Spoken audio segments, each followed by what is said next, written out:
मैं नीता मिश्रा कक्षा 8 के विद्यार्थियों को विषय हिंदी का पाठ 10 बाल छवि विनय के पद सीता स्वयंवर इन शीर्षकों के अंतर्गत पाठ पढ़ा रही हूँ। ये पद्य का पाठ है। इसमें पहला है बाल छवि। बाल छवि में आप पहले संदर्भ लिखेंगे। प्रस्तुत छंद हमारी पाठ्य पुस्तक हिंदी मंजरी के बाल छवि शीर्षक से संकलित है। इसके रचयिता तुलसीदास जी हैं। अब इसमें क्या है, प्रसंग लिखेंगे। प्रसंग में लिखेंगे इसमें रामचंद्र जी के सौंदर्य का वर्णन किया जा रहा है। तन की दुति श्याम सरोरु लोचन कंज की मंजुल ताई हरे। रामचंद्र जी का शरीर जो है वो कैसा है, वो नीले कमल के समान है। सरोरु माने कमल, नीले कमल के समान उनके तन की, उनके शरीर की कांति, दुति माने कांति है। लोचन कंज की मंजुल ताई हरे। लोचन यानी नेत्र कैसे हैं, कंज माने कमल, कमल की सुंदरता, मंजुल ताई माने सुंदरता को, हरे माने हरते हैं, यानी आँखें जो हैं वो कमल की सुंदरता को हरने वाली हैं, यानी आँखें जो हैं कमल से भी ज़्यादा सुंदर हैं। अति सुंदर सोहत धूरी भरे, वे अत्यंत धूल में भरे हुए सुशोभित हो रहे हैं। उनकी छवि जो है वो कैसी है, अनंग की दूरी धरे। अनंग माने कामदेव, कामदेव की सुंदरता को भी दूर करने वाली है, अर्थात वे कामदेव से भी अधिक सुंदर हैं। दमकें दुतियाँ दुति दामिनी, जो उनके दुति दामिनी, दुति दांत जो हैं वो बिजली के समान जो है, दो दांत जो हैं वो बिजली के समान चमक रहे हैं। कब किलकें कल बाल विनोद करें, जब वो मनोरंजन करते हुए किलकारी मारते हैं। क्या हुआ कि जब वे मनोरंजन करते हुए किलकारी मारते हैं तो उनके दांत जो हैं दो बिजली के समान, दामिनी माने बिजली, बिजली के समान चमक रहे हैं, जो माने जैसे। अवधेश के बालक चारि सदा तुलसी मन मंदिर में बिहरे। तुलसीदास जी कहते हैं कि अवधेश के बालक यानी अवध के ये बालक राजा दशरथ के ये चारों पुत्र मेरे हृदय में मन मंदिर में विहार करें, यानी निवास करें। ये कवितावली से लिया गया है। इसमें आगे देखिए विनय के पद, जो विनय पत्रिका से है। इसमें लिखेंगे संदर्भ। प्रस्तुत पद्यांश हमारी पाठ्य पुस्तक विनय के पद शीर्षक से संकलित है, जो तुलसीदास द्वारा रचा गया है। ये विनय पत्रिका से संकलित है। अब इसमें प्रसंग लिखेंगे कि इसमें प्रस्तुत पद्यांश में तुलसीदास जी ने रामचंद्र जी को अपना आराध्य देव मानकर उनसे विनती की है, प्रार्थना की है। क्या प्रार्थना की है, देखिए। तू दयालु दीन हो, तू दानी हो भिखारी। हाँ माने मैं, तुम दयालु हो और मैं दीन हूँ, गरीब हूँ, निर्धन हूँ। तू दानी, तुम दान करने वाले हो। हाँ भिखारी, मैं भिखारी हूँ। हाँ पातकी, प्रसिद्ध पातकी, मैं बहुत नीच हूँ, प्रसिद्ध हूँ इस संसार में सबसे नीचता के लिए, यानी सबसे छोटा होने के लिए प्रसिद्ध हूँ। तू पाप पुंज हारी, और तुम पापों के समूह को हरने वाले हो। पाप पुंज माने पापों के समूह को हरने वाले हो, यानी तुम पापों को हरने वाले हो और मैं इस संसार में बहुत छोटा हूँ। नाथ तू अनाथ को, तुम जो है नाथ हो, यानी सबके तुम स्वामी हो, और मैं अनाथ हूँ, यानी मेरे ऊपर कोई छत्र छाया नहीं है। अनाथ को कौन मोसो, और मेरे जैसा अनाथ दूसरा और कौन हो सकता है, इसलिए आप मुझ पर दया कीजिए। मोह समान आरत नहीं, आरत माने पुकारने वाला, मेरे सामने समान जो है पुकारने वाला नहीं है, और आपके समान जो है आरति हर तोसो, और आपके समान जो है दुखों को दूर करने वाला नहीं है। अर्थात मेरे समान कोई दुखी नहीं है और आपके समान कोई दुखों को दूर करने वाला नहीं है। ब्रह्म तो तू हो जीव, तुम तो ब्रह्म हो और मैं जीव हूँ। तू ही ठाकुर, तुम ठाकुर हो, तुम स्वामी हो चेरो, और मैं तुम्हारा चेला हूँ, दास हूँ। तात मात गुरु सखा, तू सब विधि हितु मेरो। तुम ही मेरे पिता हो, माता हो, गुरु हो, सखा हो, सब प्रकार से सब तुम मेरे ही हो, यानी हर रूप में मैं तुम्हें ही मानता हूँ।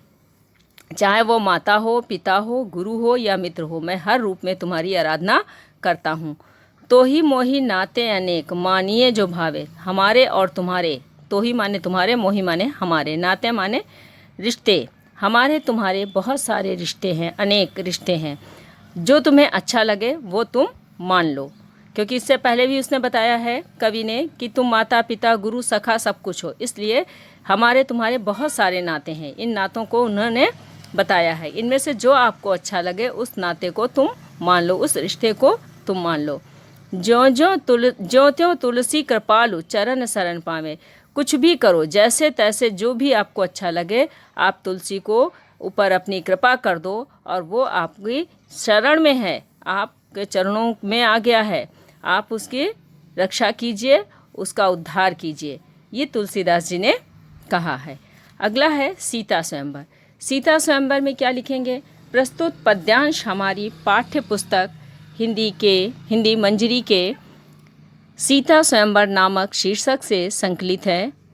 इसके रचयिता तुलसीदास जी हैं।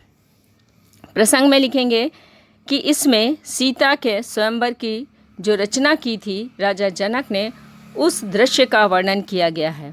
इसमें कहा जा रहा है, सीए स्वयंवर देख ही जाए, सीता का स्वयंवर देखने जा रहा हूँ।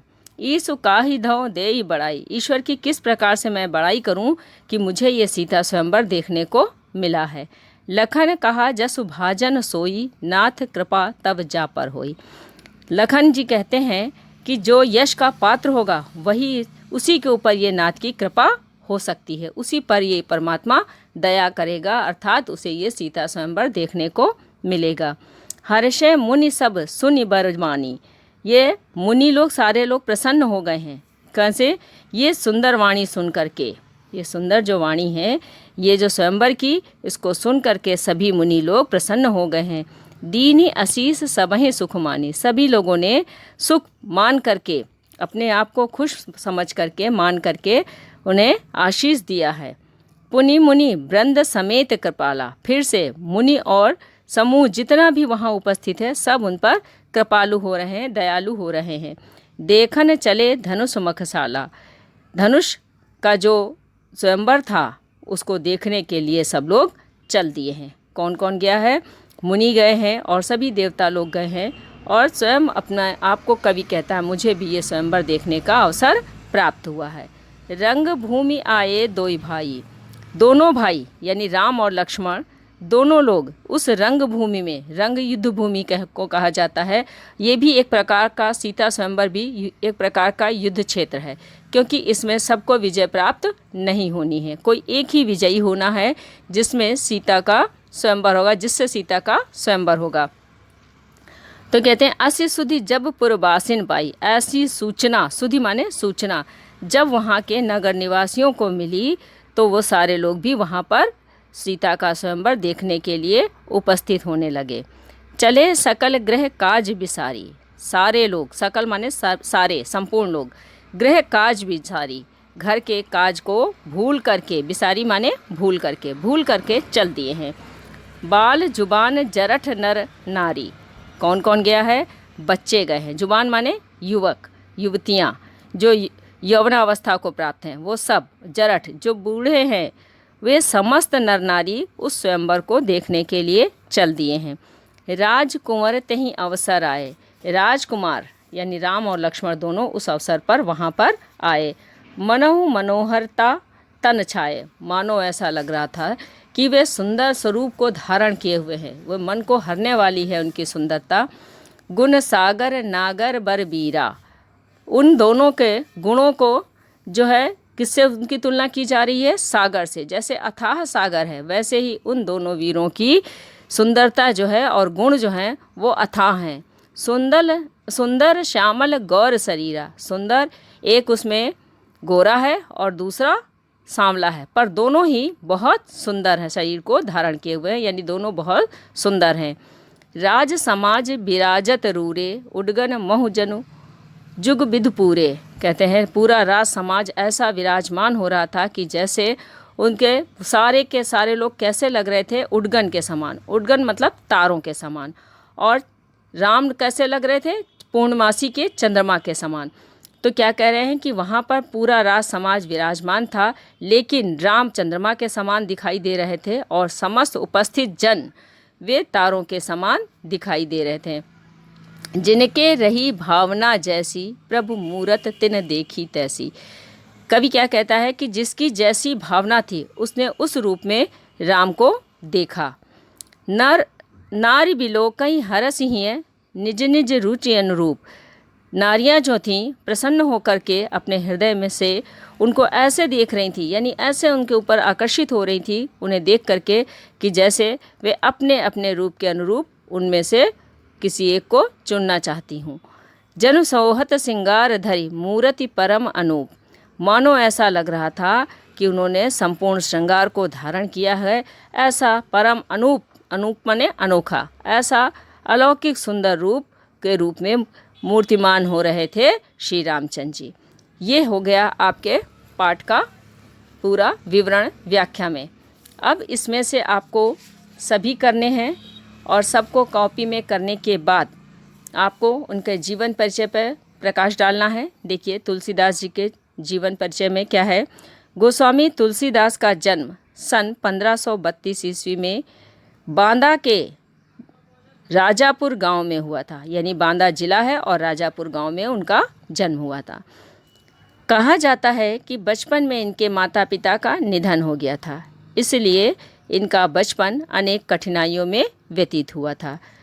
इन्हें अनाथ जान करके, क्योंकि कोई नहीं था, जिसका कोई नहीं होता उसे अनाथ कहा जाता है, तो अनाथ जान करके स्वामी नरहर दास ने इन्हें अपने संरक्षण में ले लिया था। मतलब क्या हुआ, इनके गुरु कौन थे? बाबा नरहरि दास।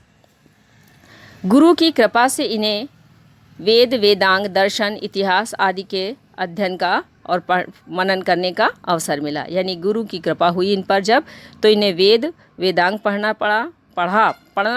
पढ़ा उन्होंने, और दर्शन, इतिहास आदि का भी अध्ययन किया और उसे सीखा।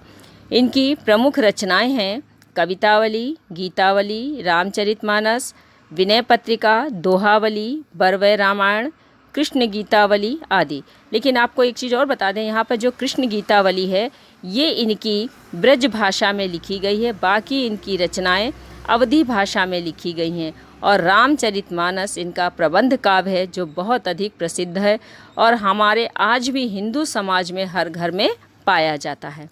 और सन 1623 ईस्वी में काशी में इनका देहावसान हो गया था, यानी ये मृत्यु को प्राप्त हो गए थे। इसमें इतना ही आपको करना